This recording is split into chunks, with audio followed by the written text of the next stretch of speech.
Jadi sekarang kita mengerti bahwa doa orang yang benar besar kuasanya adalah ketika apa yang kita doakan sesuai dengan kehendak Tuhan.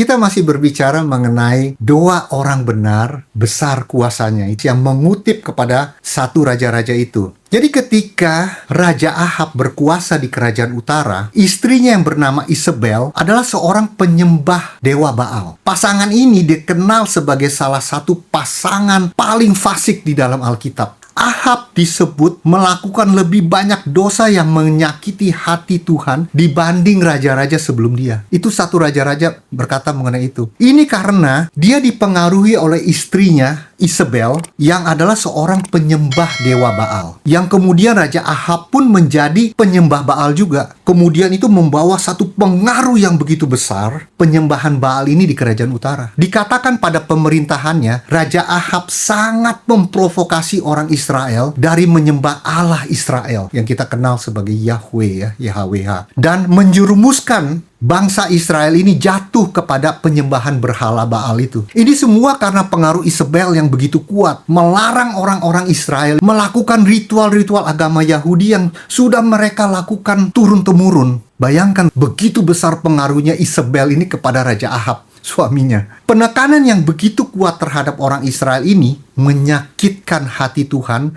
lebih daripada raja-raja sebelum dia. Nih, saya bacakan ayatnya. Di 1 Raja-Raja 16 ayat 29-30. Ahab, anak Omri, menjadi raja atas Israel dalam tahun ke-38 zaman Asa, Raja Yehuda. Dan Ahab bin Omri memerintah 22 tahun lamanya atas Israel di Samaria. Ahab bin Omri melakukan apa yang jahat di mata Tuhan lebih daripada semua orang yang mendahulunya. Benar kan yang saya katakan tadi? Yang jahat itu dalam bahasa Inggris dipakai kata evil. Wah, evil itu sangat jahat sekali. Perbuatan yang sangat jahat. Fasik, sangat fasik. Raja Ahab adalah raja ke-7 yang berkuasa di kerajaan utara yang beribu kota di Samaria tadi yang saya katakan selama 22 tahun. Sebelum kemudian kita tahu pada akhirnya nanti ya, kerajaan utara itu dikuasai oleh bangsa Asyur. Kalau kerajaan selatan itu nanti dikuasai akhirnya itu oleh Raja Babel, dipimpin oleh Raja Nebukadnezar. Tapi saya tidak berbicara mengenai kerajaan selatan karena ini berkaitan dengan kerajaan utara. Nah, kita kembali kepada Yakobus 5 tadi ya. Kalau doa orang yang benar, besar kuasanya, kenapa di ayat selanjutnya Yakobus 5 ayat 17 ini berkata begini, Elia adalah manusia biasa sama seperti kita, dan ia telah bersungguh-sungguh berdoa supaya hujan jangan turun,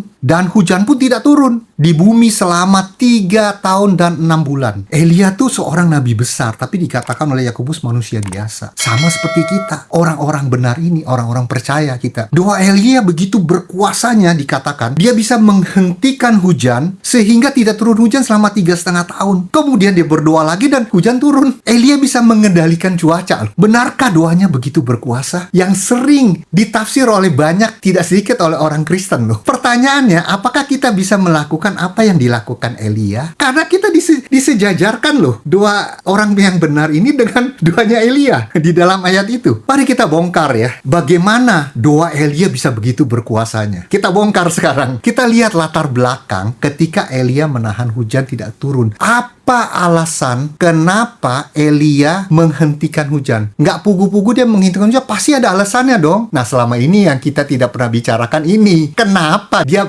menghentikan hujan itu selama 3,5 tahun. Nah, di sini saya ceritakan latar belakangnya. Jadi sebelum kita melihat ke sana ya, kita kenali dulu siapa dewa-dewa yang disembah oleh Ahab dan Isabel, istrinya itu. Siapa itu?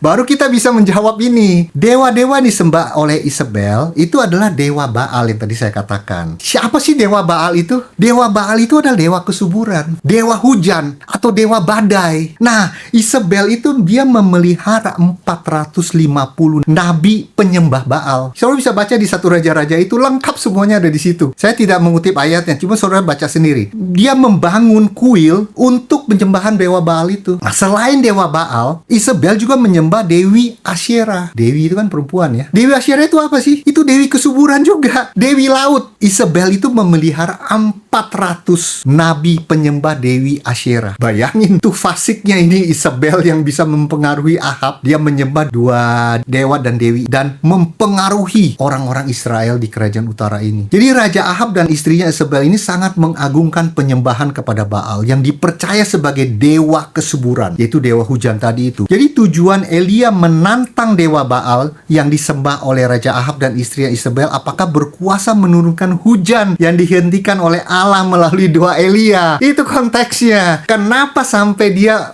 stop hujan? Coba kamu bilang kan dewa yang kamu sembah ini kan dewa hujan, dewa badai. Coba kamu bikin turun hujan. Saya sentikan nih hujan selama 3,5 tahun. Kamu turunkan. Itu tujuan Elia menantang dewa Baal disembah oleh Raja Ahab dan istrinya itu. Apakah berkuasa menurunkan hujan dihentikan oleh Allah Israel melalui doa Elia. Pesan yang ini ingin disampaikan oleh Elia adalah, jika Baal memang dewa hujan, kita tahu cerita akhirnya bahwa nabi-nabi Baal tidak berhasil menurunkan hujan setetes pun air ke atas bumi ini selama bertahun-tahun itu, yaitu 3,5 tahun itu. Elia mengatakan hujan tidak akan turun. Setelah penderitaan yang dialami selama 3,5 tahun, kekeringan ini ya, nggak ada hujan ini, membuktikan klaim kekuasaan Baal yang telah mempengaruhi banyak orang Israel untuk menyembah Baal, itu tidak terjadi. Tidak pernah terbukti. Kemudian Elia kembali menantang nabi-nabi Baal untuk menurunkan api dari langit. Kita tahu cerita ini ya. Elia menantang rakyatnya di kerajaan utara ini. Mau pilih Baal atau pilih Allah Israel? Sekali lagi, nabi-nabi Baal tidak dapat membuktikan kuasa dewa Baal yang mereka sembah. Jadi dewa Baal itu gagal total menurunkan api dari langit. Kita tahu cerita ini. Meskipun para nabi Baal telah memakai berbagai cara, mereka berjingkat-jingkat sekeliling mezbah, berteriak, menari, bahkan menoreh itu melukai diri mereka itu dengan pedang dan tombak. Itu sebagai ritual mereka kepada raja itu untuk supaya dewa Baal ini mendengar seruan mereka kan. Tapi dengan segala macam ritual mereka, tidak ada hasilnya. Api tidak turun. Bagaimana dengan Elia? Apa yang dilakukan Elia? Elia berdoa dengan singkat dan tenang. Itu Alkitab katakan. Doa dengan singkat dan tenang. Api Tuhan turun dari langit. Menyambar korban bakaran, api, kayu api, batu dan tanah. Bahkan air dalam parit itu jadi kering. Dijilat api. Dengan demikian dahsyatnya itu api yang turun dari langit itu. Oleh karena peristiwa itu, rakyat meninggalkan kepercayaan mereka kepada Baal dan berbalik kepada Tuhan, Allah Israel. Kemudian Elia memerintahkan untuk menangkap para nabi-nabi Baal ini dan kemudian dia bunuh semuanya. 450. Nah, kita lihat sini. Kapan Elia berdoa menurunkan hujan? Nah, ini nanti yang berhubungan dengan Yakobus tadi. Di Yakobus 5 itu tadi. Ini berhubungan di sana. 1 Raja-Raja 18 ayat 42 sampai 45. Lalu Ahab pergi untuk makan dan minum. Tapi Elia naik ke puncak Gunung Karmel. Lalu ia membungkuk ke tanah dengan mukanya di antara kedua lututnya. Kalau kita baca ini, dia membungkuk ke tanah dan dengan mukanya di antara kedua lututnya. Itu dia berdoa. Artinya apa? Dia berdoa dengan sungguh-sungguh loh. Iya loh, sampai membungkuk ke tanah dengan muka di antara kedua lututnya. Bayangkan itu. Dia berdoa sungguh-sungguh. Itulah yang dikatakan di Yakobus 5 ayat 17. Dia berdoa dengan sungguh-sungguh. Ini kutipan dari Yakobus. Setelah itu, ia berkata kepada bujangnya. Nah, Elia berkata kepada bujangnya, "Naiklah ke atas, lihat ke arah laut." Bujang itu naik ke atas, ia melihat dan berkata, "Tidak ada apa-apa." Kata Elia, "Pergilah sekali lagi." Demikianlah sampai 7 kali bujangnya itu pergi. Pada ke-7 kalinya berkatalah bujang itu, "Wah, awan kecil sebesar telapak tangan timbul dari laut." Lalu kata Elia, "Pergilah, katakan kepada Ahab." Dia suruh kasih tahu sama Raja Ahab, "Pasang keretamu dan turunlah, jangan sampai engkau terhalang oleh hujan." Maka dalam sekejap mata, langit menjadi kelam oleh awan badai dan turunlah hujan yang lebat. Ahab naik ke kereta lalu pergi ke Yisrael. Tahukah saudara, sebenarnya apakah doa Elia itu begitu berkuasanya? Kita perlu melihat ini dengan sangat jeli. Tahukah saudara, sebenarnya Tuhan itu sudah menetapkan terlebih dahulu akan menurunkan hujan. Dia sudah mengatakan ini kepada Elia, bahwa dia akan menurunkan hujan. Kapan dia beritahu itu kita tidak tahu. Kapan dia beritahukan, seberapa lama sampai Tuhan itu benar-benar menurunkan hujan. Tapi satu hal yang kita tahu, bahwa Allah sudah berjanji kepadanya. Allah sudah menetapkan akan menurunkan hujan. Dari mana kita tahu? Mundur ke paling atas 1 Raja-Raja pasal 18. Baca dari ayat pertama. 1 Raja-Raja 18 ayat 1. Dan sesudah beberapa berapa lama datanglah firman Tuhan kepada Elia dalam tahun yang ketiga. Pergilah dan perlihatkanlah dirimu kepada Ahab. Sebab aku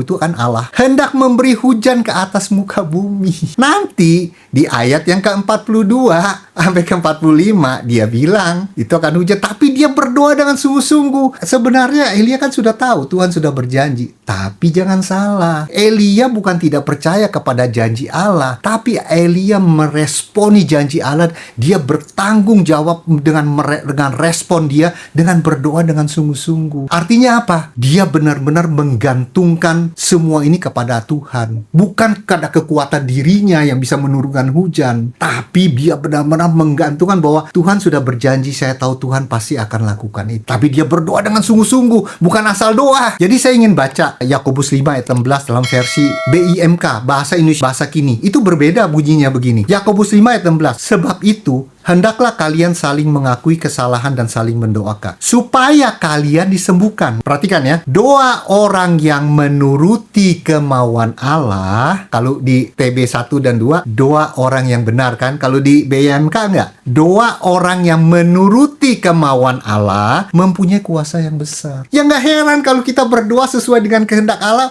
pasti itu terjadi. Pasti itu besar kuasanya. Yang berkuasa siapa? Bukan kita. Allah yang berkuasa. Itu selaras dengan apa yang dikatakan Yohanes di 1 Yohanes 5 ayat 14. Dan inilah keberanian percaya kita kepadanya, yaitu bahwa ia mengabulkan doa kita jikalau kita meminta sesuatu kepadanya menurut kehendaknya. Ini benar-benar paralel ayat ini. Jadi sekarang kita mengerti bahwa doa orang yang benar besar kuasanya adalah ketika apa yang kita doakan sesuai dengan kehendak Tuhan. Jadi apa yang sekarang kita dapat lihat di sini dalam penetapan Allah, yaitu bahwa segala sesuatu itu ada di dalam penetapan Allah. Tetapi sebagai orang percaya, ada bagian tanggung jawab yang harus kita kerjakan. Kita tidak tahu apa yang Tuhan telah tetapkan di dalam hidup kita. Tetapi kita percaya apa yang Tuhan telah tetapkan adalah yang terbaik dan sempurna adanya. Kenapa? Sehingga tanggung jawab ini adalah yang kita meresponinya dengan senantiasa berdoa kepada Tuhan sebagai wujud kebergantungan kita secara total kepada Tuhan. Sekarang sedikit aja saya ingin highlight mengenai Elia itu manusia biasa tadi yang kita baca. Elia manusia biasa sama seperti kita. Ini dikatakan di Yakobus 5 ayat 17 ya. Jadi Elia waktu dia bisa mengalahkan nabi-nabi Baal, yang 450 nabi Baal itu dengan api turun dari langit, dan dia kemudian menurunkan hujan. Dia menyetop hujan. Pertama, dia challenge ya, artinya dia menantang nabi-nabi Baal ini untuk menurunkan api dari langit. Tidak berhasil, dia berhasil. Dan Elia juga berhasil berdoa dan menurunkan hujan kembali. Tetapi, yang lucunya, waktu Ahab melapor ini kepada istrinya Isabel bahwa semua nabi-nabi Baal ini sudah dibunuh oleh Elia, Isabel begitu marahnya dan dia mau mengejar untuk membunuh Elia. Elia ketakutan. 450 Baal dia gak takut, tapi dia takut kepada seorang perempuan yang bernama Isabel yang mengejar-ngejar dia. Aneh ya, benar-benar aneh. Ya itulah disebut dia manusia biasa sama seperti kita. Dia punya kelemahan, kita pun punya kelemahan. Karena semua ini kita bisa ada sebagaimana kita ada karena kebergantungan kita kepada Tuhan, bukan karena kita hebat. Jadi kita mesti melihat di bagian ini. Jadi sekarang kita tahu ya apa yang menjadi tanggung jawab kita sebagai orang-orang percaya, yaitu terus berdoa untuk adalah satu wujud kebergantungan kita kepada Tuhan, bahwa Tuhanlah yang berdaulat atas hidup kita, bukan kita. Semoga pemaparan saya ini boleh mencerahkan. Tuhan memberkati.